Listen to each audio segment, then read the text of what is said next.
Coaching centre में आपका स्वागत है। आज हम लोग पढ़ेंगे गेरिबाल्डी के बारे में, एक महान क्रांतिकारी जो कि इटली के एकीकरण में उसका विशेष योगदान था। गेरिबाल्डी के बारे में पढ़ेंगे। अब तक हम लोग मेजनी के बारे में पढ़ा, काउंट काउरवे के बारे में पढ़ा, विक्टर इमैनुअल के बारे में पढ़ा और आज हम लोग गेरिबाल्डी के बारे में पढ़ेंगे। कक्षा 10 का यूरोप में राष्ट्रवाद जो है उसमें जो इटली का एकीकरण में है उसमें गेरिबाल्डी का क्या योगदान है। गेरिबाल्डी जो एक महान क्रांतिकारी थे और इसका इटली के एकीकरण में बहुत ही विशेष योगदान रहा। तो चलिए स्टार्ट करते हैं। ऑब्जेक्टिव क्वेश्चन होगा, साथ साथ उसका विश्लेषण भी करते जाएंगे और फिर एक सारांश के रूप में भी समझ जाएंगे, जिससे ऑब्जेक्टिव और लॉन्ग क्वेश्चन दोनों आप हल कर पाएंगे। तो स्टार्ट करते हैं और फिर इसको समझते हैं। तो क्वेश्चन है 79 नंबर का है, इससे पहले 78 तक हो गया है और इससे पहले बहुत सारा वीडियो बन चुका है। ये वेन्नी के बारे में, काउंट काउर के बारे में, विक्टर इमैनुअल के बारे में, वियना सम्मेलन, फ्रांस के 1830 की क्रांति, फ्रांस के 1848 की क्रांति, नेपोलियन के बारे में, इन सारे विषयों पर जो है कि वीडियो बन चुका है। इसको देखें, इससे पहले और सभी वीडियो देख सकते हैं, जिससे कि अधिक से अधिक आप समझ सकते हैं। तो स्टार्ट करते हैं। गेरिबाल्डी पेशे से क्या था? तो पेशे से वह नाविक था, यानी कि नाव चलाता था, व्यापार करता था, मछली मारता था। इस तरह से वो पेशे से क्या था? एक नाविक था। याद रखना है कि गेरिबाल्डी पेशे से नाविक था। उसके बाद अगला क्वेश्चन देखते हैं। गेरिबाल्डी इटली के किस भाग का एकीकरण किया? यानी कि गेरिबाल्डी इटली के किस भाग का एकीकरण करने का प्रयास किया? आखिर कहाँ, इटली का कौन सा क्षेत्र? इटली बहुत सारे राज्यों में विभक्त था, जैसे कि Parma, Modena, Tuscany, Lombardy, Venetia, Sicily, Naples. ये सब इटली के राज्य थे जो कि टुकड़ों में थे, जहाँ पर अलग अलग शासकों का शासन था, जिस पर कि ऑस्ट्रिया का भी शासन था और भी शासक सबके के अधीन थे। तो देखते हैं और क्वेश्चन पढ़ते हैं। तो आंसर है दक्षिण इटली का। गेरिबाल्डी जो एकीकरण करने का प्रयास किया इटली का, तो किस भाग का? तो दक्षिणी इटली का। ये आंसर याद रखना है। तो अगला क्वेश्चन देख लेते हैं और उसके बाद फिर बात करेंगे। अगला क्वेश्चन देखिए। अगला क्वेश्चन है, गेरिबाल्डी शुरू में किसके विचारों का समर्थक था? तो यह है मेजनी का। गेरिबाल्डी यह किसके विचारों के समर्थक था? तो मेजनी का। हम मेजनी के बारे में भी अलग से वीडियो बना हुआ है और जो है कि इसमें भी थोड़ा चर्चा करेंगे हम। फिर और क्वेश्चन देखते हैं, फिर हम विशेष रूप से चर्चा करेंगे। तो अगला क्वेश्चन देखिए। अगला क्वेश्चन है, गेरिबाल्डी ने दक्षिणी इटली के किन किन राज्यों पर आक्रमण किया? दक्षिण इटली के कौन आखिर राज्य था जिस पर कि आक्रमण किया और वहाँ का शासक कौन था, वो भी समझेंगे। तो यहाँ पर देखिए, सिसिली तथा नेपल्स। सिसिली और नेपल्स जो दक्षिण इटली का राज्य है और उसी पर ये आक्रमण किया। तो और उस पर भी चर्चा भी करेंगे। तो यहाँ पर है, दक्षिणी इटली के सिसिली तथा नेपल्स पर किसका अधिकार था? तो आंसर है बुर्बो वंश के निरंकुश शासक फर्डिनेंड का। ये अच्छा शासक नहीं था, निरंकुश शासक था। इस पर कोई अंकुश लगाने वाला नहीं था, कोई अगर बोलने वाला नहीं था। कोई अगर उस पर बोलता, कोई जो शासक करते, उसको कठोर से कठोर दंड दिया जाता था। इन कारण से इसको निरंकुश शासक कहा गया। अब देखिए यहाँ पर इटली का चित्र भी आ गया। तो यहाँ पर देखिए, Parma, Modena, Tuscany, Lombardy, Venetia, Naples राज और यहाँ पर सिसिली और जो है नेपल्स, यही दक्षिणी इटली है। दक्षिणी इटली के राज्यों पर यह जो है कि आक्रमण किया था और यहाँ के शासक बुर्बो वंश के शासक फर्डिनेंड थे। तो फर्डिनेंड शासन कर रहा था और यह गेरिबाल्डी ने दक्षिण इटली पर ही आक्रमण किया। तो अगला क्वेश्चन देखते हैं, उसके बाद फिर और भी बात करेंगे। तो अगला क्वेश्चन देखते हैं कि अगला क्वेश्चन में क्या हुआ और फिर समझेंगे। अगला क्वेश्चन है गेरिबाल्डी ने सिसिली और नेपल्स पर अधिकार कर कैसा शासन स्थापित किया? तो गणतंत्र की स्थापना, यानी कि सिसिली और नेपल्स जो दक्षिण इटली का 2 राज्य है और उस पर गणतंत्र स्थापित किया। तो इस पर हम बात कर लेते हैं कि इसके बारे में, गेरिबाल्डी के बारे में। गेरिबाल्डी पेशे से एक नाविक था। याद रखना है कि गेरिबाल्डी पेशे से एक नाविक था और उन्होंने अपने जो सहयोगी थे, व्यापारी सब थे, नाविक सब थे, उसका एक दल बनाया, यानी कि एक सेना तैयार किया। और वह जो है कि इटली का एकीकरण करना चाहता था, क्योंकि इटली जो है अनेक राज्यों में बटा हुआ था और वहाँ के जो शासक थे निरंकुश थे। इटली के लोगों का स्थिति बहुत दयनीय हो गया था। इसीलिए गेरिबाल्डी जो है कि एक सेना तैयार किया और वह जो है कि दक्षिण इटली पर आक्रमण किया।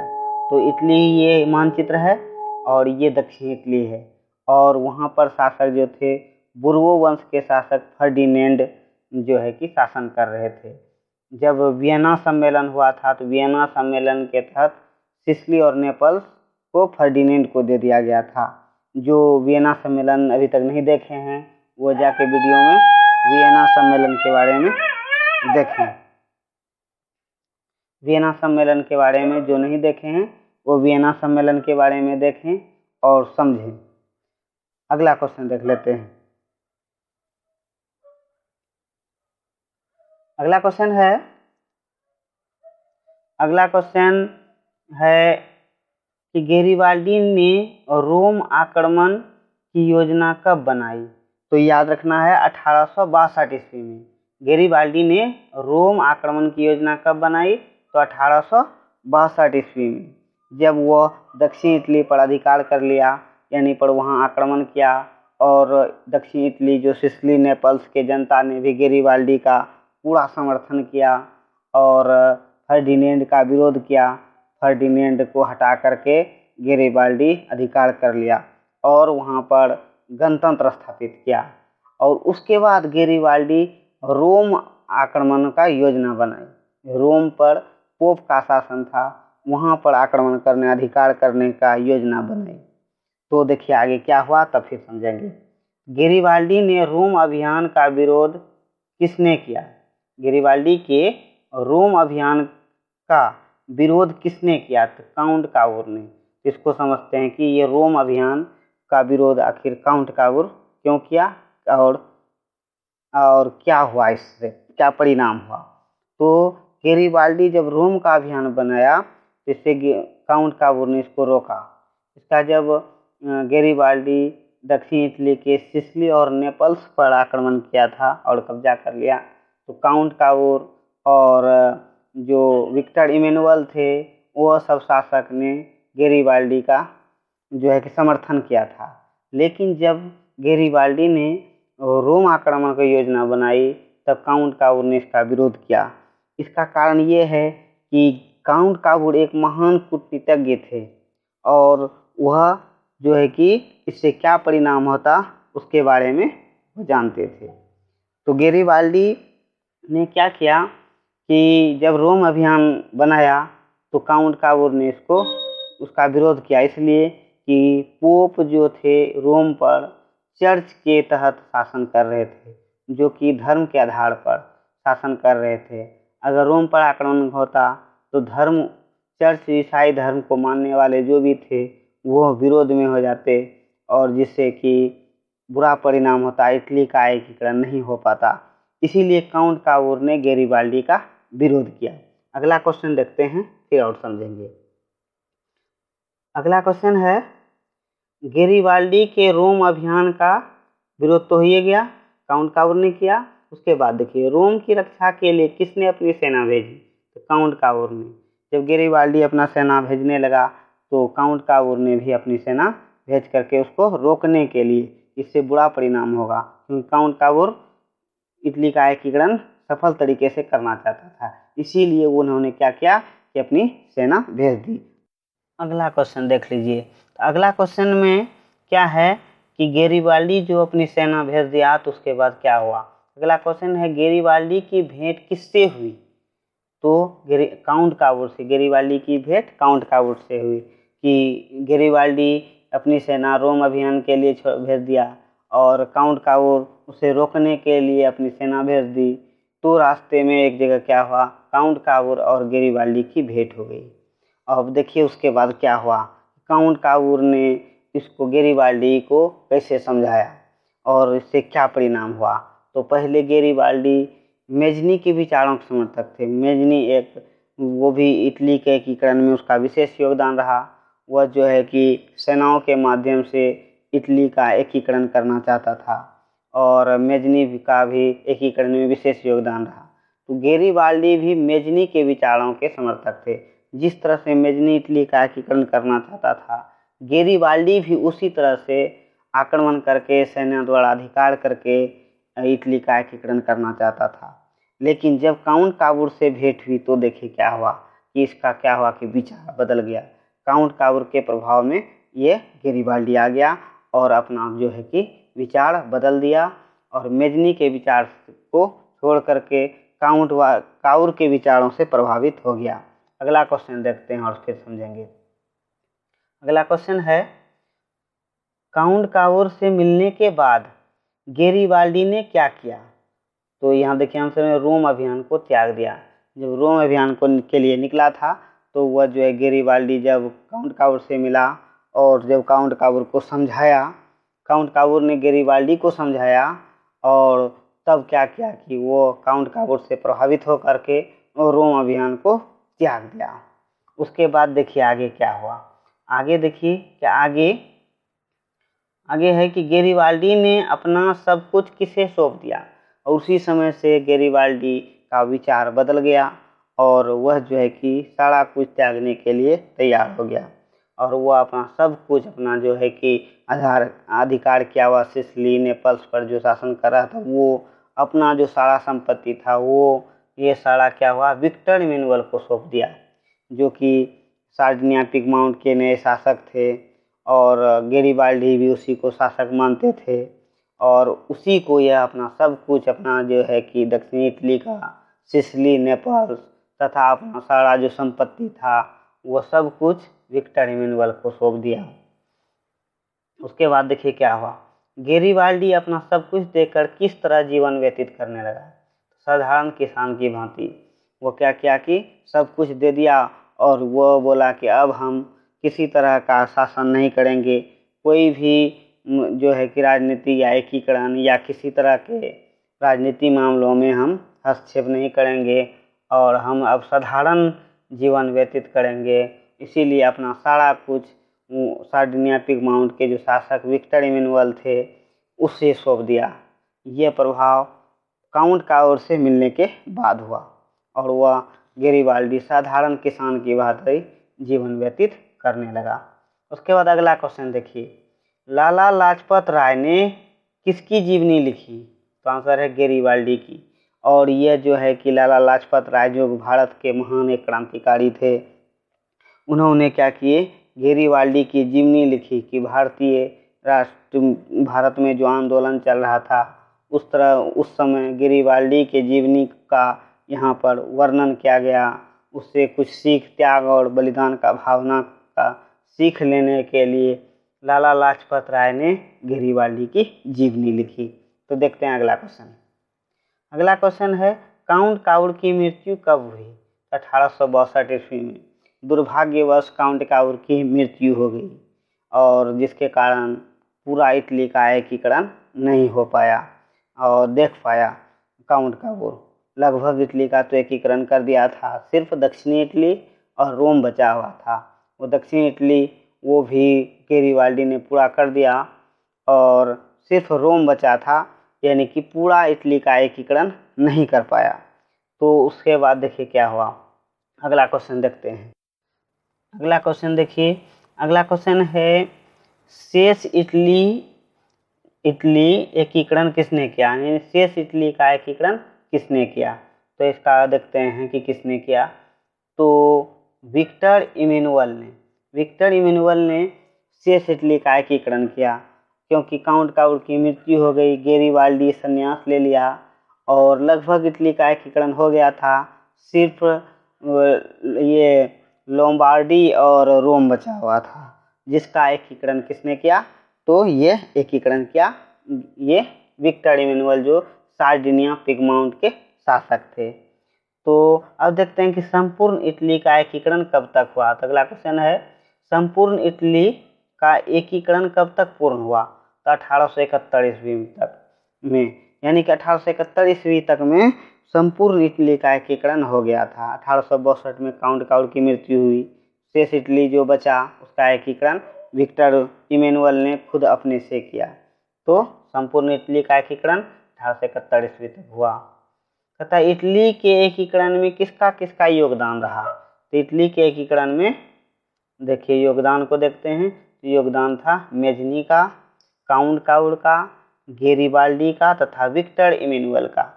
इनकी 4 महान क्रांतिकारी थे, महान व्यक्ति थे, जो कि इटली के एकीकरण में इसका विशेष योगदान रहा।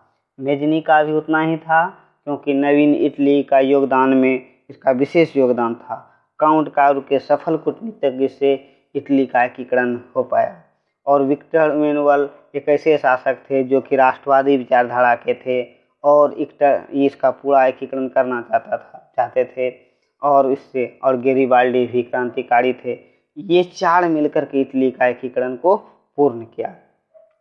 तो इस तरह से इटली का एकीकरण पूर्ण हुआ।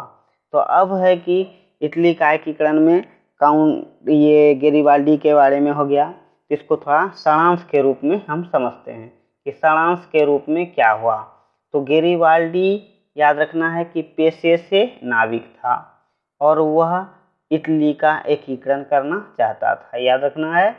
और उन्होंने क्या किया कि अपने व्यापारियों नाविकों के से मिल करके एक सेना तैयार किया। और एक सेना तैयार करके वह क्या हुआ कि इटली पर आक्रमण किया। तो इटली के किस भाग पर? तो दक्षिणी इटली पर वह आक्रमण किया और सिसिली और नेपल्स राज्य पर। और वहाँ के जनता भी बुर्बो वंश के शासन से जो है कि तंग आ चुके थे, जिसके कारण वह गेरिबाल्डी का समर्थन किया। और गेरिबाल्डी जो है कि फर्डिनेंड को सत्ता से हटा दिया और सिसिली और नेपल्स पर गणतंत्र की स्थापना की, यानी जनता के द्वारा उसे शासक बनाया गया। और उसके बाद वह शासन करने लगा। और इससे जो है कि दक्षिणी इटली का में एक नए मतलब इटली का ये इस तरह से उदय हुआ।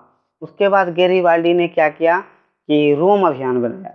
और रोम अभियान में तो ये रोम जो अभियान पोप के शासन पर कब्जा करने के लिए, तो काउंट काउर ने इसका विरोध किया। पहले तो काउंट काउर और विक्टर इमैनुअल ये सब इसके जो गेरिबाल्डी का समर्थन किया, क्योंकि वो फर्डिनेंड के सत्ता को हटा करके गणतंत्र स्थापित किया। लेकिन जब वह रोम अभियान बनाया तो काउंट काउर ने इसका क्या हुआ, विरोध किया। और उन्होंने जब गेरिबाल्डी अपना सेना रोम के लिए भेज दिया तो उसे रोकने के लिए काउंट काउर ने भी अपनी सेना भेज दी। और इसी बीच गेरिबाल्डी और काउंट काउर का दोनों का रास्ते में भेंट हो गई। और जिससे कि काउंट काउर ने गेरिबाल्डी को समझाया और वह जो है कि उसी समय से रोम अभियान को वह त्याग दिया और अपना सारा कुछ जो है कि अब वह साधारण जीवन जीने के लिए सोचने लगा।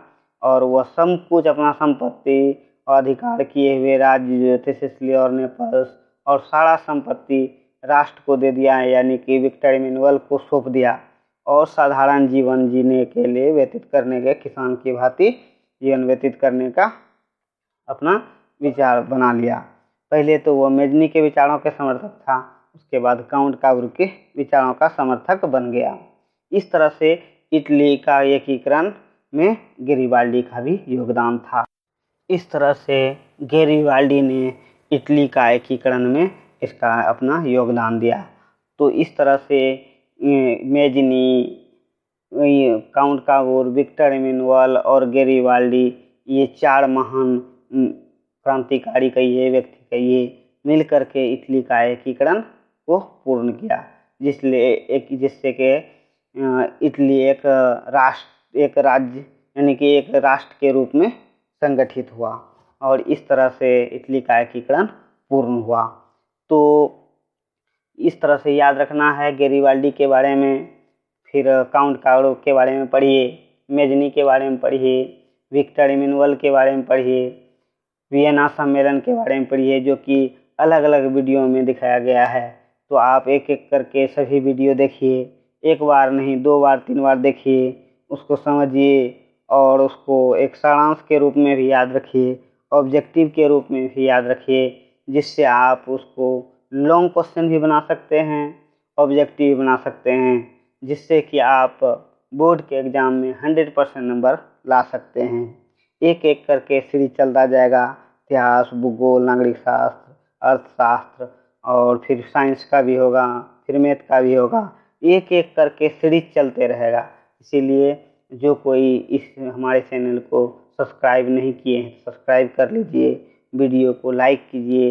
एक लाइक से एक सपोर्ट मिलता है कि आप एक वीडियो बनाने का एक हौसला बनता है, जिससे आप वीडियो को लाइक कीजिए और सब्सक्राइब कर लीजिए, अपने दोस्तों के साथ शेयर कीजिए और अधिक से अधिक पढ़िए। एक बार में नहीं होता, 2 बार 3 बार वीडियो को देखिए, जिससे कि आप बारी बारी से समझ सकते हैं। इसका स्क्रीनशॉट रख सकते हैं, इसको आप नोट्स बना सकते हैं और जिससे कि आप अधिक से अधिक जानकारी ले सकते हैं। तो इस वीडियो में इतना ही। अब अगले वीडियो में फिर हम लोग पढ़ेंगे अब जर्मनी का एकीकरण। अगले वीडियो में हम जर्मनी का एकीकरण देखेंगे, फिर यूनान में राष्ट्रवादी आंदोलन देखेंगे, पोलैंड में जो राष्ट्रवाद हुआ उसके बारे में पढ़ेंगे और भारत पर इसका क्या प्रभाव पड़ा इसके बारे में पढ़ेंगे। एक एक करके वीडियो चलते रहेगा सीरीज, आप एक एक करके देखते चलिए, समझते चलिए और दिमाग में रखिए, जिससे आप बोर्ड में 100% नंबर ला सकते हैं। तो इस तरह से आज के लिए इतना ही। धन्यवाद।